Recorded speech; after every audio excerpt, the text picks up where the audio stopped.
ഈശോ മേറാം തടാകത്തിന് സമീപമുള്ള ജേക്കബിൻ്റെ വീട്ടിൽ 1945 ഫെബ്രുവരി 17 പാലസ്തീനായിൽ ഗലീലിയ തടാകവും ചാവുകടലും കൂടാതെ ഒരു ചെറിയ തടാകവും കൂടെയുണ്ട്.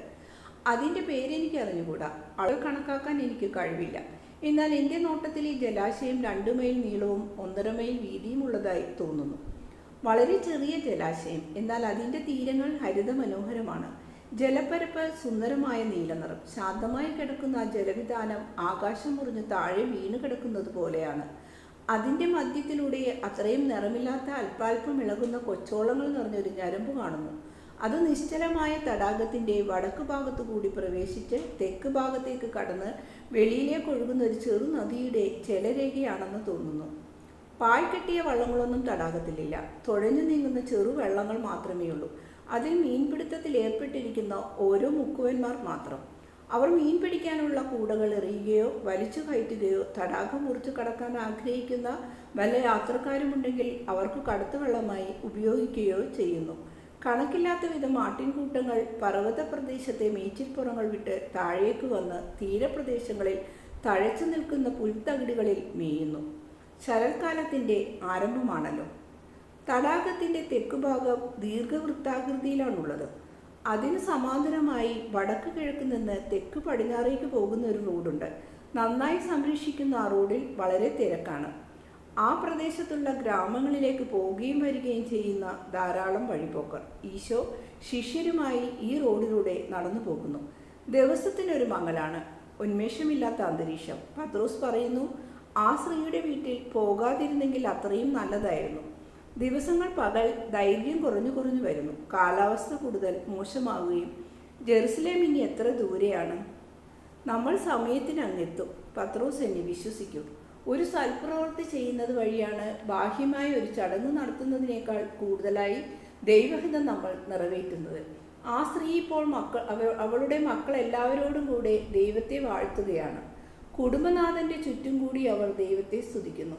അയാൾക്ക് നല്ല ആരോഗ്യം വീണ്ടും കിട്ടിയില്ലേ? കൂടാര പെരുന്നാളിന് ജെറുസലേമിലേക്ക് പോകാനും അയാൾക്ക് കഴിയും.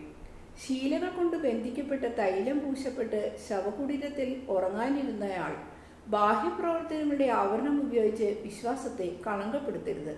ഒരിക്കലും വിമർശിക്കരുത്. നിങ്ങളും കരുണയില്ലാത്തവരായി അയൽക്കാർക്കെതിരെ ഹൃദയമടച്ച് ഞാൻ ദൈവത്തെ ശുശ്രൂഷിക്കുന്നു, എനിക്കത് മതിയെന്ന് പറയുകയാണെങ്കിൽ പ്രീശന്മാരുടെ പ്രവർത്തനങ്ങളിൽ നിങ്ങൾ വിസ്മയിക്കുന്നത് എന്തിന്? ഗുരുവേ, ശരിയാണ്, ഞാനൊരു കഴുതയേക്കാൾ അറിവില്ലാത്തവനാണ്. ഞാൻ നിന്നെ എൻ്റെ കൂടെ കൊണ്ടു നടക്കുന്നത് നിന്നെ ജ്ഞാനിയാക്കാനുമാണ്. ഭയപ്പെടേണ്ട, കൂസ വണ്ടി തരാമെന്ന് എന്നോട് പറഞ്ഞിട്ടുണ്ട്. ജാബോക്ക് വരെ വണ്ടിയിൽ പോകാം. അത് കഴിഞ്ഞ് കടവ് വരെ വലിയ ദൂരമില്ല. അവൻ നിർബന്ധിച്ച് എന്തെല്ലാം ന്യായങ്ങൾ പറഞ്ഞിട്ടാണ് ഞാനത് സമ്മതിച്ചത്. ദരിദ്രരുടെ രാജാവ് ദരിദ്രരെ പോലെയാണ് യാത്ര ചെയ്യേണ്ടത് എന്നാണ് ഞാൻ കരുതുന്നത്. കൂസായുടെ നിർബന്ധത്തിന് ഞാൻ വഴങ്ങിയെന്നു മാത്രം. യോനായുടെ മരണം ഒരു കാലതാമസത്തിനിടയാക്കി. അതിനാൽ നമ്മുടെ പരിപാടികളിൽ അല്പം വ്യത്യാസം വരുത്തേണ്ടതായും വന്നു. ഇങ്ങനെ അപ്രതീക്ഷിത സംഭവങ്ങൾ ഉണ്ടാവുമ്പോൾ ചില നീക്കുപോക്കുകൾ ആവശ്യമായി വരുന്നു. ശിഷ്യന്മാർ യോനയെക്കുറിച്ച് സംസാരിക്കുന്നു. അയാളുടെ കഷ്ടപ്പെട്ട ജീവിതത്തെക്കുറിച്ച് സഹതാപം. അയാളുടെ ഭാഗ്യപ്പെട്ട മരണത്തെക്കുറിച്ച് അത്ഭുതവും ആനന്ദവും നിറഞ്ഞ അസൂയ. തീഷ്ണനായ സൈമൺ താഴ്ന്ന സ്വരത്തിൽ പറയുന്നു, അവനെ സന്തോഷിപ്പിക്കാൻ എനിക്ക് കഴിഞ്ഞില്ലല്ലോ. അവനെ സ്വതന്ത്രനാക്കി ഗുരുവിന് ഒരു യഥാർത്ഥ ശിഷ്യനെ നൽകാൻ സാധിച്ചില്ല. ദീർഘകാലം പീഡകൾ സഹിച്ച് വിശ്വാസത്തിൽ ചാഞ്ചല്യം കൂടാതെ ഉറച്ചു നിന്ന പക്വത വന്ന ഒരു യഥാർത്ഥ ശിഷ്യനായിരുന്നു. എനിക്കതിനാൽ ദുഃഖമാണ്. ഈശോയെ നിരാകരിക്കുന്ന, ഇനിയും നിരാകരിക്കാനിരിക്കുന്ന അനേകം ആളുകൾക്കെതിരെ ഇവനെപ്പോലെ ഈശോയിൽ ആത്മാർത്ഥമായി വിശ്വസിക്കുന്ന ആളുകൾ ലോകത്തിലുണ്ടാകണം. സൈമൺ, അത് സാരമില്ല. അവനിപ്പോൾ കൂടുതൽ സന്തോഷം അനുഭവിക്കുന്നു, കൂടുതൽ പ്രവർത്തിക്കുന്നുമുണ്ട്. അവനു വേണ്ടി എനിക്കും വേണ്ടിയും ചെയ്യാവുന്നതിലധികം നീ ചെയ്തു. ഞാൻ അവൻ്റെ പേർക്കും നന്ദി പറയുന്നു. ആരാണ് അവനെ സ്വതന്ത്രനാക്കിയതെന്ന് ഇപ്പോൾ അവനറിയാം. അവൻ നിന്നെ അനുഗ്രഹിക്കുന്നു, ഈശോ പറയുന്നു. കൊള്ളാം, അപ്പോൾ അവൻ ഡോറാസിനെ ശപിക്കുന്നുണ്ടായിരിക്കണം, പത്രോസ് അത്ഭുതത്തോടെ വിളിച്ചു പറയുന്നു. ഈശോ പത്രോസിനെ നോക്കി പറയുന്നു, നീ അങ്ങനെയാണോ ചിന്തിക്കുന്നത്? നിനക്ക് തെറ്റുപറ്റി. യോന നീതിമാനായ ഒരു മനുഷ്യനായിരുന്നു. ഇപ്പോൾ അവനൊരു വിശുദ്ധനാണ്. അവൻ ജീവിച്ചിരുന്നപ്പോൾ ആരെയും വെറുക്കുകയോ ശപിക്കുകയോ ചെയ്തിട്ടില്ല. ഇപ്പോഴും അവൻ ആരെയും വെറുക്കുന്നില്ല, ശപിക്കുന്നില്ല. പ്രതീക്ഷയുടെ സ്ഥലത്ത് നിന്ന് അവൻ പറുദീസായി നോക്കുന്നു. പ്രതീക്ഷയിൽ കഴിയുന്ന എല്ലാവരും പാതാളത്തിൽ നിന്ന് പെട്ടെന്ന് പുറത്തു വരുമെന്ന് അവൻ അറിയാവുന്നതിനാൽ അവന് സന്തോഷമാണ്. അവൻ വേറൊന്നും ചെയ്യുന്നില്ല. ഡോറാസ്, അവന് നിന്റെ ശാപം ഏൽക്കയില്ലേ? ഏത് വിധത്തിലാണ് പത്രോസേ? അതവനെ ചിന്തിപ്പിക്കുകയും അവനിൽ വ്യത്യാസം വരുത്തുകയും ചെയ്യുമായിരിക്കും. അല്ലെങ്കിൽ അവന് ശിക്ഷ ലഭിക്കുമായിരിക്കും. ഞാൻ അവനെ ദൈവത്തിൻ്റെ നീതിക്ക് വിട്ടുകൊടുത്തിരിക്കുകയാണ്. ഞാൻ സ്നേഹം തന്നെയായി ഞാൻ അവനെ ഉപേക്ഷിച്ചു കളഞ്ഞിരിക്കുന്നു. എൻ്റെ സർവശക്ത, എൻ്റെ നന്മയെ അവനെ പോലെയാകാൻ ഞാൻ ആഗ്രഹിക്കുന്നില്ല. എനിക്കും ആഗ്രഹമില്ല, എനിക്കുമില്ല, ആരും ആഗ്രഹിക്കുകയില്ല. കാരണം പരിപൂർണനായ ദൈവത്തിൻ്റെ നീതി എന്തായിരിക്കും?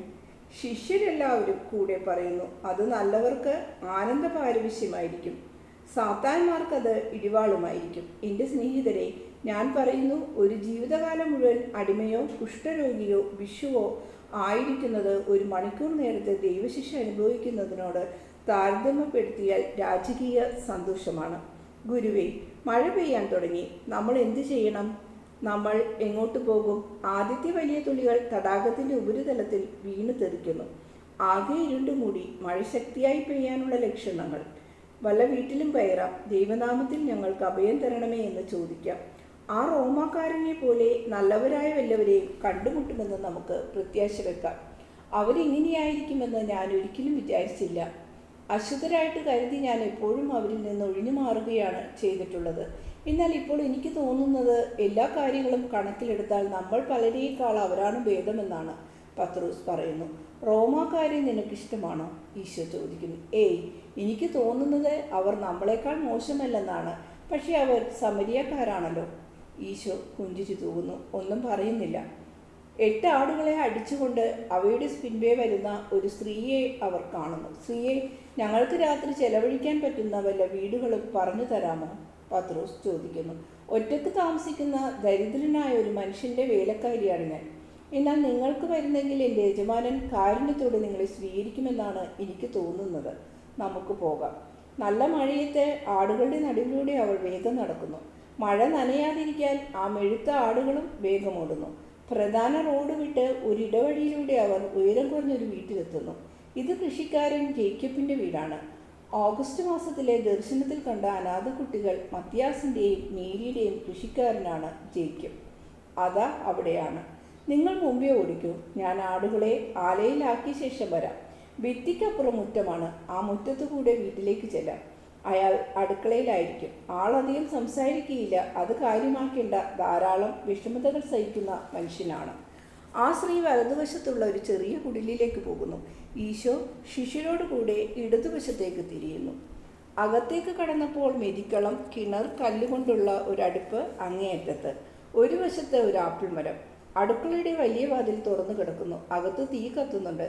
ഒരു മനുഷ്യനെന്തോ പണിയായുധം കേടുപോക്കുന്ന ജോലിയിൽ ഏർപ്പെട്ടിരിക്കുകയാണ്. വാതിൽക്കൽ ചെന്ന് ഈശോ പറയുന്നു, ഈ വീടിന് സമാധാനം. ഈ രാത്രി എനിക്കും എൻ്റെ കൂട്ടുകാർക്കും അഭയം നൽകണമേ. ആ മനുഷ്യൻ തല ഉയർത്തി നോക്കുന്നു. അകത്തേക്ക് വരൂ. നിങ്ങൾ തന്ന സമാധാനം ദൈവം നിങ്ങൾക്ക് തിരികെ തരട്ടെ. എന്നാൽ ഇവിടെ സമാധാനമോ? കുറേ നാളായിട്ട് സമാധാനം ജേക്കബിൻ്റെ ശത്രുവായിരിക്കുകയാണ്. അകത്തേക്ക് വരും. എല്ലാവരും വരും. എല്ലാവർക്കും ധാരാളമായി തരാൻ എനിക്കുള്ളത് ഈ തീ മാത്രമാണ്. കാരണം എന്നിൽ നീയോ? ഈശോ പുറംകുപ്പായത്തിൻ്റെ അറ്റം കൊണ്ട് തല മൂടിയിരിക്കുകയായിരുന്നു. അത് മാറ്റി. നിന്റെ ശിരോവസ്ത്രം മാറ്റിയപ്പോഴാണ് എനിക്ക് ശരിക്കും കാണാൻ പറ്റിയത്. നീ ഗലീലയിലെ റബ്ബിയാണ്, മിശിഹ എന്ന് വിളിക്കപ്പെടുന്ന അത്ഭുതങ്ങൾ ചെയ്യുന്നയാൾ. നീ തന്നെയാണോ? ദൈവനാമത്തിൽ എന്നോട് പറയൂ. ഞാൻ നസ്രത്തിലെ ഈശോയാണ്. മിശിഹ, നീ എന്നെ അറിയുമോ? കഴിഞ്ഞ ദിവസം യൂദാസിൻ്റെയും അന്നയുടെയും വീട്ടിൽ വെച്ച് പ്രസംഗിച്ചത് ഞാൻ കേട്ടു. മുന്തിരി ജോലിക്കാരുടെ കൂടെയായിരുന്നു ഞാൻ. കാരണം ഞാൻ ദരിദ്രനാണ്. പല ആപത്തുകളും എനിക്കുണ്ടായി. കന്മഴ, പുഴുക്കൾ, കൃഷിച്ചെടികൾക്കും കാലികൾക്കും രോഗം, ഇങ്ങനെ പലതും. ഞാൻ ഒറ്റക്കായതുകൊണ്ടും ഒരു വേലക്കാരി മാത്രമുള്ളത് കൊണ്ടും എനിക്കുള്ള വിഭവങ്ങൾ മതിയാകുമായിരുന്നു. എന്നാൽ ദൗർഭാഗ്യങ്ങൾ നിമിത്തം എനിക്കും കടം കയറി. എൻ്റെ ആടിനെയെല്ലാം വിൽക്കാതിരിക്കാനായി മറ്റുള്ളവരുടെ വീടുകളിൽ ഞാൻ ജോലിക്ക് പോയി. എൻ്റെ വയലുകൾ! അവിടം യുദ്ധഭൂമി പോലെയാണ് ഇപ്പോൾ. ആകെ കരിഞ്ഞു. മുന്തിരിവള്ളികളും ഒലിവ് ഫലങ്ങളില്ലാതെയായി. എൻ്റെ ബാല്യം മരിച്ചപ്പോൾ തുടങ്ങി. അത് 6 വർഷം മുമ്പാണ്. സാത്താൻ്റെ വിളയാട്ടമാണിവിടെ. നോക്കിക്കോ, ഞാൻ ഈ കലപ്പയിൽ പണിയുകയാണ്. തടിയാകെ പൊട്ടിത്തകർന്നാണ് ഇരിക്കുന്നത്. ഞാൻ എന്ത് ചെയ്യാനാണ്? ഞാൻ ആശാരിയും മറ്റുമല്ല. പൊട്ടിയ ഭാഗം ഞാൻ കെട്ടിവെക്കും, പക്ഷെ അതുകൊണ്ട് ഒരു ഉപകാരവുമില്ല. ഇനി മുന്നോട്ട് നോക്കിയാലോ? മറ്റു ഉപകരണങ്ങളെല്ലാം കേടുപോകണം, മേൽക്കൂര ചോരുന്നു. ഇതെല്ലാം നടക്കണമെങ്കിൽ ഒരാടിനെ കൂടെ വിൽക്കണം. എന്നാൽ വയലാണ് എനിക്ക് വീടിനേക്കാൾ പ്രധാനപ്പെട്ടത്. എന്തൊരു കഷ്ടം! ആടിനെല്ലാം ചെനയുണ്ട്. എൻ്റെ ആട്ടിൻപറ്റത്തെ പുലർത്താമെന്ന് ഞാൻ വിചാരിക്കുകയായിരുന്നു. ആർക്കറിയാം? നിനക്ക് ഇത്രയും പ്രയാസങ്ങളെല്ലാം ഉള്ളപ്പോൾ ഞാൻ വന്നതൊരു ബുദ്ധിമുട്ടായി അല്ലേ? നീ ഒരു ബുദ്ധിമുട്ടോ? ഒരിക്കലുമില്ല. നീ സംസാരിച്ചത് ഞാൻ കേട്ടു. നീ പറഞ്ഞതെല്ലാം ഇപ്പോഴും എൻ്റെ ഹൃദയത്തിലുണ്ട്. ഞാൻ ആത്മാർത്ഥമായി ജോലി ചെയ്തെന്നത് ശരിയാണ്. എന്നാൽ എനിക്ക് തോന്നുന്നത് ഞാൻ വേണ്ടത്ര നന്മയില്ലാത്തവനാണെന്നാകുന്നു. എൻ്റെ ഭാര്യയായിരുന്നിരിക്കണം നന്മയുള്ളവൾ.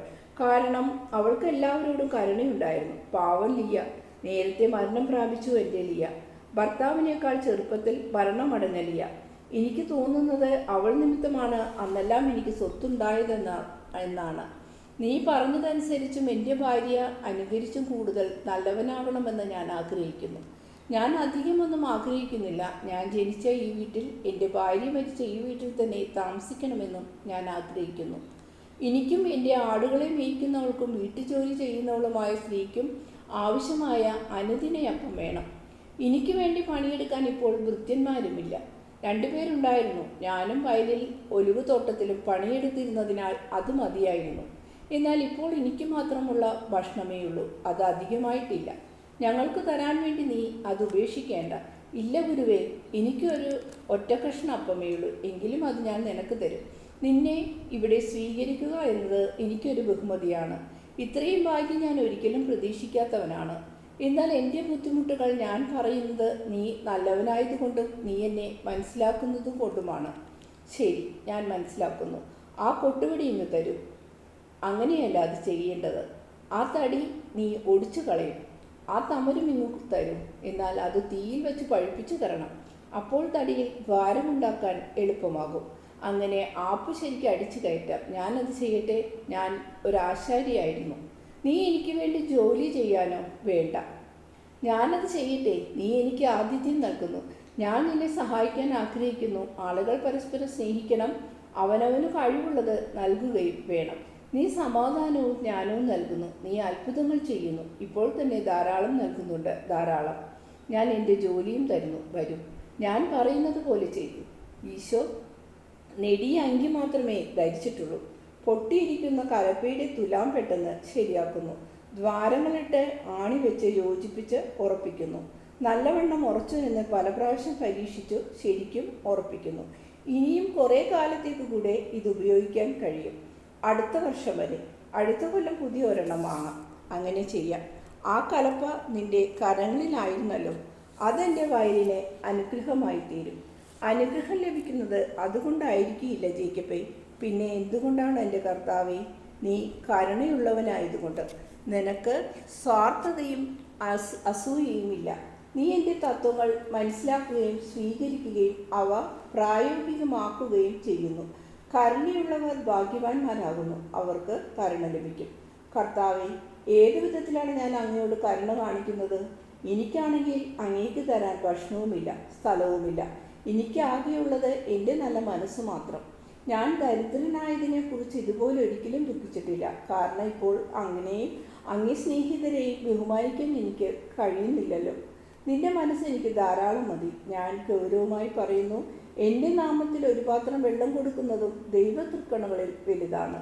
യാത്രക്കാരനായി ഞാൻ കാറ്റും മഴയും വന്നപ്പോൾ ഗത്യന്തരമില്ലാതെ ക്ഷീണിതനായി നിന്റെ പക്കൽ വന്നു. നീ എനിക്ക് അഭയം തന്നു. ഭക്ഷണ സമയമാകുന്നു. അപ്പോൾ നീ പറയുന്നു, എനിക്കുള്ളത് ഞാൻ തരുന്നു, രാത്രിയാകുന്നു. നിന്റെ മേൽക്കൂരക്ക് താഴെ ഞങ്ങൾക്ക് അഭയം നൽകുന്നു. ഇതിൽ കൂടുതൽ എന്താണ് ചെയ്യാനുള്ളത്? ജേക്കബ്, പ്രതീക്ഷയുള്ളവനായിരിക്കൂ. സ്വീകരണത്തിൻ്റെയും ഭക്ഷണത്തിൻ്റെയും ആർഭാടമൊന്നുമല്ല മനുഷ്യപുത്രൻ നോക്കുന്നത്, ഹൃദയവികാരങ്ങളെയാണ് പരിഗണിക്കുന്നത്. ദൈവപുത്രൻ പിതാവിനോട് പറയും, പിതാവേ, എൻ്റെ ഉപകാരികളെയും എൻ്റെ നാമത്തിൽ തങ്ങളുടെ സഹോദരങ്ങളോട് കരുണ കാണിക്കുന്നവരെയും അനുഗ്രഹിക്കണമേ എന്ന്. ഇതാണ് നിനക്ക് വേണ്ടി ഞാൻ പറയുന്നത്. ഈശോ പണി ചെയ്ത സമയം യജമാനനോട് എന്തോ സംസാരിച്ച സ്ത്രീ കുറച്ച് അപ്പവും അപ്പോൾ കറന്നെടുത്ത കുറേ പാലും വാടിത്തുടങ്ങിയ കുറച്ച് ആപ്പിളും ഒരു തട്ടം നിറയെ ഒലിവ് പഴങ്ങളുമായി വരുന്നു. ഇതാണ് എനിക്ക് തരാൻ കഴിയുന്ന ഭക്ഷണം, വേറൊന്നുമില്ല. ഓ, ഈ ഭക്ഷണത്തിൽ നിനക്ക് കാണാൻ കഴിയാത്ത ഒരു ഭക്ഷണം ഞാൻ കാണുന്നു. ഞാൻ അത് കഴിക്കുന്നു. അതിന് സ്വർഗീയമായൊരു സ്വാദുണ്ട്. ദൈവപുത്രനായ നീ ഒരുപക്ഷെ ദൈവദൂതന്മാർ നിനക്ക് തരുന്ന ഭക്ഷണം കൊണ്ടായിരിക്കും ജീവിക്കുക. ഒരുപക്ഷെ അരൂപിയുടെ ഭക്ഷണമായിരിക്കും നീ കഴിക്കുക. അതെ, ശരീരത്തെക്കാൾ വിലയുള്ളത് അരൂപിയാണ്. അതെന്നിൽ മാത്രമല്ല, ദൈവദൂതന്മാരുടെ അപ്പം ഞാൻ കഴിക്കുന്നില്ല. ഞാൻ ജീവിക്കുന്നത് പിതാവിൻ്റെയും മനുഷ്യരുടെയും സ്നേഹം കൊണ്ടാണ്. അതാണ് നിന്റെ മേശയിൽ ഞാൻ കാണുന്നത്. നിന്റെ പക്കലേക്ക് എന്നെ നയിച്ച പിതാവിനെ ഞാൻ വാഴ്ത്തുന്നു. നീ എന്നെ സ്വീകരിക്കുന്നതിനാലും സ്നേഹം തരുന്നതിനാലും നിന്നെ ഞാൻ അനുഗ്രഹിക്കുന്നു. ഇതാണ് എൻ്റെ ഭക്ഷണം. പിതാവിൻ്റെ ഹിതം നിറവേറ്റുന്നതും എൻ്റെ ഭക്ഷണമാണ്. എന്നാൽ ഭക്ഷണത്തെ ആശീർവദിച്ച് എൻ്റെ പേർക്ക് ദൈവത്തിന് അർപ്പിക്കുക. ഇന്ന് കുടുംബനാഥൻ നീയാണ്. നീ എന്നും എൻ്റെ ഗുരുവും സ്നേഹിതനുമായിരിക്കും. ഈശോ അപ്പമെടുത്ത് കൈവെള്ളയിൽ വെച്ച് ഉയർത്തിപ്പിടിച്ചുകൊണ്ട് പ്രാർത്ഥിക്കുന്നു. ഒരു സങ്കീർത്തനമാണതെന്ന് തോന്നുന്നു. അനന്തരം ഇരുന്ന് മുറിച്ച് വിളമ്പുന്നു. അതോടെ ദർശനം അവസാനിക്കുന്നു.